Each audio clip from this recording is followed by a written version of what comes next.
life's a tragedy tainted by malevolence. Yep. All right, let's talk about that.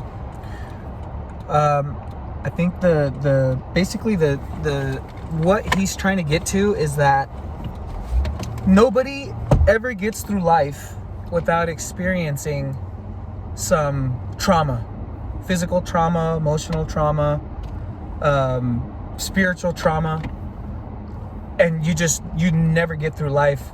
Nobody that's ever existed ever goes through life without experiencing all that. So it's just a big tragedy, bro. It's all about adapting and overcoming, like we've always talked about. Yeah. Tainted by malevolence, because there's evil out there. 100%. Right? Everyone has some sort of mindset that is a little evil, but they don't necessarily use it. They have it though, but some of them do use it. Would you agree with that? Yeah, well, evil is part of the human condition, bro. It's just like you always see, it's called the law of polarity, okay? You don't understand darkness unless you understand light. You don't understand heat unless you understand cold. There's polar opposites to everything, right? So in order for us to experience happiness, you have to experience tragedy, malevolence, evil, bad. For you to have good, you have to have bad. Literally, bro, it's a perfect creation by whoever created it, whether it's freaking Muhammad, whether it's God, Jehovah, whatever you want to call it. But that is part of life, and accepting it as such makes it to where it doesn't dominate you and it doesn't control every aspect of your life, which is what you actually see most commonly right now.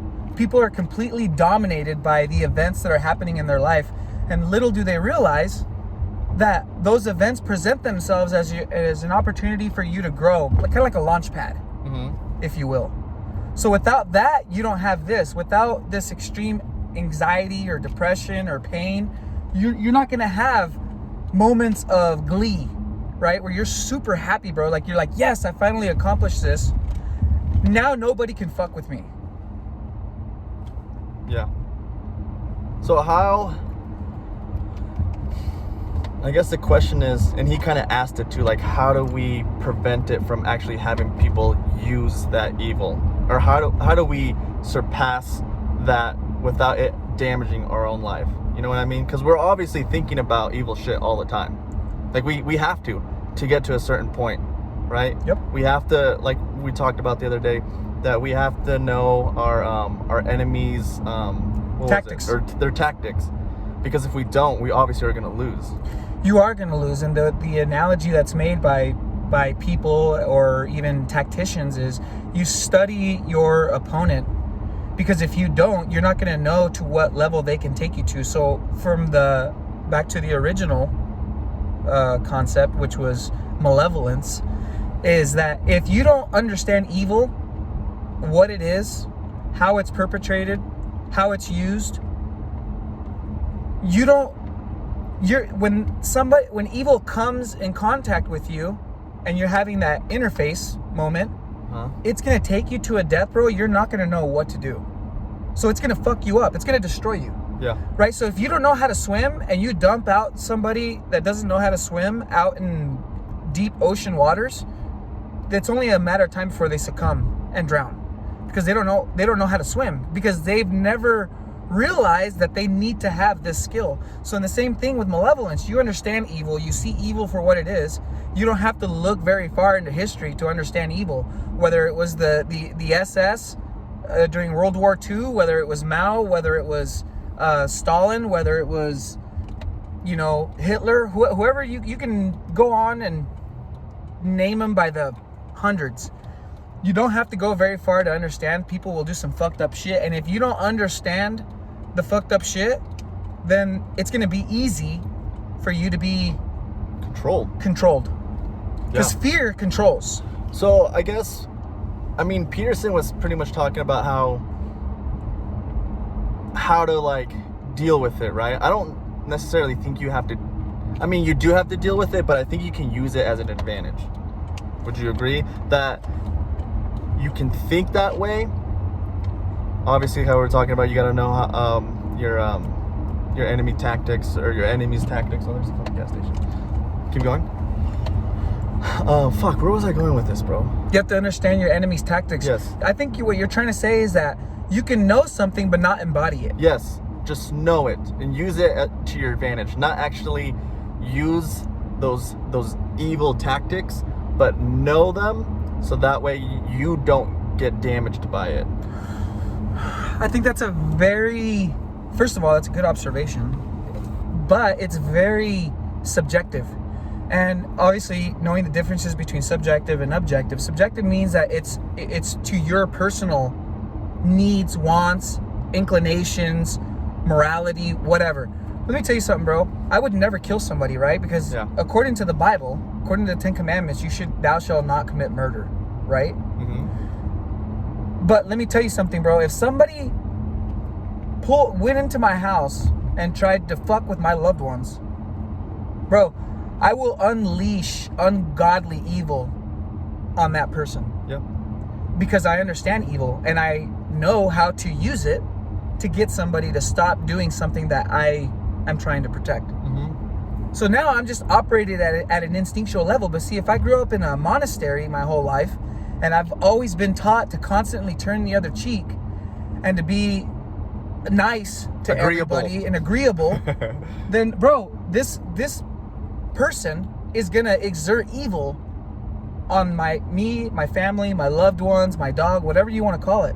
But they're gonna be able to do that because you don't have that skill. You don't have the ability to conceptualize evil. You don't have the ability to conceptualize violence. Mm-hmm. And that's the key word, violence. And a lot of people think that is a really bad thing, but it's in the context that you put it in, right?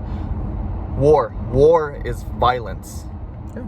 This is how our country was founded, man. I mean, how else? There's no other way that this country would be the country that it is without violence. And a lot of people don't understand that. The United States of America, bro, was literally founded on whiskey, guns, ruggedness, and all-out rebellion. They were controlled by King George, okay? Mm-hmm. They were tired of not having representation in Parliament, and they were tired of getting taxed. And the straw that broke the camel's back was when the British were coming to take the guns. They're like, yo, dude, these guys are getting way too cocky and brave, and they're starting to act like they want to be their own country. And that's literally how it got started, bro. That's literally, our country was founded on rebellion, violence, and killing. And honestly, bro, the founding fathers were G's. They were incredibly smart. They were incredibly advanced for their time. Clearly, they were head and shoulders above, like intellectually, some of the brightest people that you ever would encounter. And all you have to do is read the separation, the Thomas Kahn or Kahn, all the founding fathers, bro. They all wrote texts that you can read, that you can be like, these guys were very, very advanced for their time. Yep. And it's literally founded, like I said, on being smart, being rugged, being able to face your oppressor, and making shit happen, and then a fight. Yeah. And a revolution. You touched on rebellion, so rebellious, right? And I think we talked about this a little bit, but we should go back to it. You have to be rebellious. You have to be able to, what's the word I'm looking for?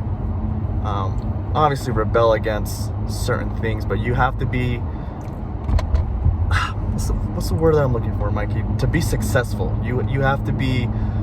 You have to be a trailblazer. I think that's what you're trying to be. A trailblazer, you're carving your own path out of rebellion, not because you want to be a rebel, but because you're like, I don't agree with what you're doing.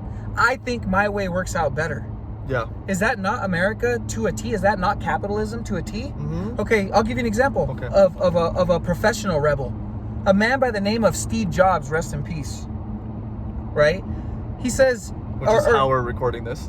Yeah. Because of him. Yeah. So, but the thing is, he made Microsoft with Bill Gates. Mm-hmm. And then Bill Gates, being the rebel that he is, took it all for himself and kicked Steve Jobs out. So what did Steve Jobs do? Did he complain? Did he cry? No, bro. He went and was like, you know what? I'm going to start all over and make another company, and I'm going to call it Apple. And sure enough, that's exactly what he did. That's a rebel mentality, bro. You don't have to be a rebel by fighting and being a what I would call a contrarian. Mm-hmm. You can be a rebel in spirit by saying, I'm going to do things my way because I think I have a better idea than you. I think that my idea is not only better than yours, but I think I'm going to offer it at a cheaper price. Mm-hmm. And that, bro, is literally the spirit of capitalism. That's America, bro. That's literally what our country is a spirit of rebellion. I think I'm better than you. I'm going to create a service and may the best guy win. Yeah. And I mean, I think Apple's winning. Yeah, And I he's think dead. so too. I mean, he's gone now, but look what he left behind. And that's that quote that I said, like, when, what was it? The greats will always be remembered because they leave something behind. They leave a mark, and these marks will never be forgotten. He left a huge ass mark, and he might have had to do some shit to get to it, but he got to it, right? And he took his punches. He rolled with them. 100%. Now, so how can we, if people actually tune in or listening to what we're saying? Mainly what you're saying, but Let me tell you something, bro. You just hit on something. You said you leave your mark. Do you have to be Bill Gates and create a multi-billion-dollar industry to leave your mark? no. Could you leave a mark on your significant other? Yep, your family. Can you leave a mark on your posterity, bro? Your progeny, your children? Mm-hmm. Yep. 100%, bro. Leave That's your legacy. mark. That's legacy right there. That's a legacy. Your lineage continues, bro. You change the trajectory of your family, your lineage. Your ancestors are proud of you, bro. They're like, yeah, you know what? If there's some weird ass way that they're in some fucking dimension or like heaven or something, and they're looking down on you, they're like, yo, dude, this guy's making moves. He's changed the trajectory of our lineage. Now, maybe we are less susceptible to anxiety and stress because he did something about it. Mike did something about it. Luis did something about it. Enrique did something about it. Somebody did something, right? Shit. And that's leaving your mark, bro. You, like I said, you don't have to. There's different scales of leaving your mark. But what if you do come up with the next best product? Yeah, you never know. Then fuck, that's cool, man. That's awesome. I bet have more power to you. I'll buy your product if it's good. Mm-hmm. I was gonna go somewhere with that.